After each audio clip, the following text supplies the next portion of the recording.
Hi friends, welcome to my channel Sneha's kitchen recipes taste of Telangana.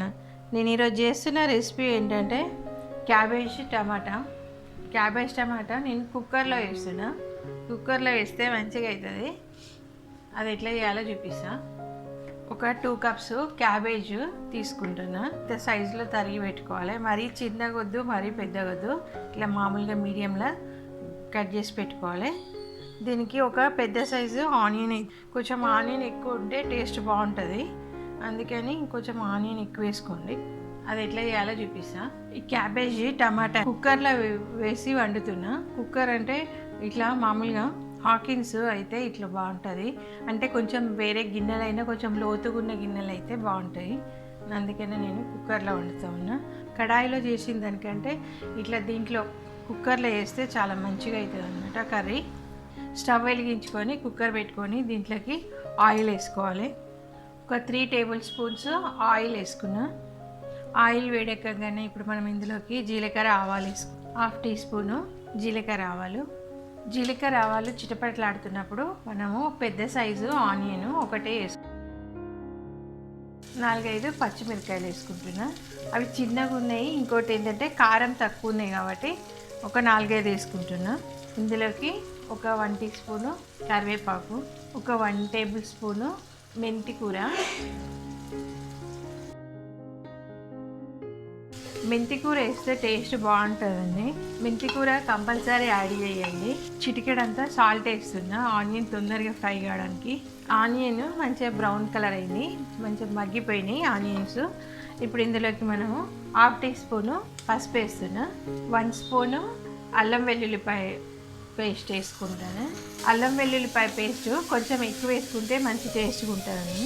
ఈ పచ్చివాసన పోయేదాకా అల్లం వెల్లుల్లిపాయ పేస్ట్ మనం ఫ్రై చేసుకుందాం.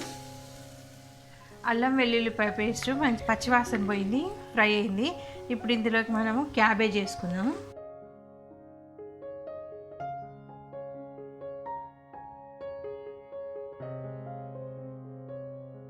క్యాబేజ్ అంతా కొంచెం సేపు ఒక 2-3 మినిట్స్ మగ్గనిద్దాము. మంచిగా కలుపుకొని మూత పెట్టుకోవాలి. లోడ్ చేయొద్దు, ఉట్టిగా జస్ట్ మూత పెట్టేసుకొని ఒక 2-3 మినిట్స్ కొంచెం మగ్గనిద్దాం క్యాబేజ్. ఇప్పుడు కొంచెము ఇది ఫ్రై అయింది క్యాబేజ్. ఇందులోకి మనం ఒక 2-3 మినిట్స్ ఇట్లా ఫ్రై చేసుకుంటే కొంచెం మంచిగా సాఫ్ట్గా అవుతుంది. ఇందులోకి మనము హాఫ్ టీ స్పూను సాల్ట్ వేసుకుంటున్నా. సాల్ట్ మీరు అడ్జస్ట్ చేసుకోండి మీ టేస్ట్కి తగ్గట్టుగా. నేను ఆల్రెడీ పచ్చిమిరకాయలు కొంచెం ఎక్కువ వేసిన కాబట్టి ఒక 1 టీ స్పూను కారం వేస్తున్నా. ఇప్పుడు ఇందులోకి ఒక 2 మీడియం సైజు టమాటా సన్నగా తరిగి ఇందులో వేసేసుకోవడం. ఈ క్యాబేజ్ టమాటా ఇప్పుడు మంచిగా కలిపేసుకున్నాం కదా. టమాటా వేసుకున్నాక ఇప్పుడు మూత పెట్టి కుక్ చేసుకోవాలి. ఒక 3-4 మినిట్స్ కుక్ చేసుకోవాలి. మధ్యలో కలుపుకోండి మీరు మూత తీసి. మీడియంలో ఫ్లేమ్లో పెట్టుకొని మంచిగా నెమ్మదిగా కుక్ అయ్యేటట్టు మూత పెట్టుకొని కుక్ చేసుకోండి. మధ్యలో ఒక్కొక్కసారి చూసుకోండి. క్యాబేజీ టమాటా 2 మంచిగా మగ్గిపోయినాయి, ఫ్రై అయిపోయినాయి. ఇప్పుడు ఇందులోకి మనము ధనియాల పొడి వేసుకుందాం. ఒక 1.5 స్పూను ధనియాల పొడి వేసుకుందాం. ఎందుకంటే మనకు ఏది వేసుకున్నా కొంచెం ఎక్కువ వేసుకోండి. క్యాబేజీ ఫ్లేవర్ ఉంటుంది కదా, అది వాసన అందరికీ నచ్చదు అనమాట. ఆ వాసన పోవాలంటే కొంచెం మనం ఆనియన్ ఎక్కువ వేసుకోవాలి, కొంచెం ఈ ధనియాల పొడి ఎక్కువ వేసుకోవాలి. అప్పుడు కొంచెం ఆ ఫ్లేవర్ని డామినేట్ చేస్తుంది అనమాట. కొత్తిమీర కూడా కొంచెం ఎక్కువ వేసుకుంటేనే బాగుంటుంది. అందరు పిల్లలైనా పెద్దలైనా కొందరు ఇష్టపడరు క్యాబేజ్ స్మెల్, అందుకని ఇట్లా ఎక్కువ వేసుకుంటే అసలు ఆ ఫ్లేవరే రాదు. మన క్యాబేజ్ ఫ్లేవర్ రాకుండా మంచి కమ్మటి ఫ్లేవర్ ఉంటుంది. అప్పుడు మీరు అందరు ఎవరైనా తినొచ్చు అనమాట. క్యాబేజీ టమాటా చక్కగా ఫ్రై అయిపోయింది.